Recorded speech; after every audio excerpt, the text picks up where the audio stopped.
केलं तमुक केलं, चुकलं ना कान धरून क्षमा मागायची, गुपचूप ती सुद्धा 10 लोकांच्या समोर मागायची गरज नाही आणि पुढे चालायला लागायचं.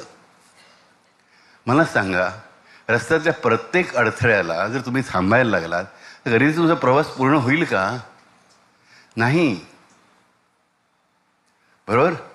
आगगाडीमध्ये तुम्ही बसता, ट्रेनमध्ये बसता, मी जाऊन ट्रेन ड्राईव्ह करणारा जो ड्रायव्हर असतो त्याच्यावर विश्वास ठेवून गाडीत बसतंच की नाही? तर हे दररोजच्या दिवसामध्ये तुमच्या आयुष्यामध्ये घडतं.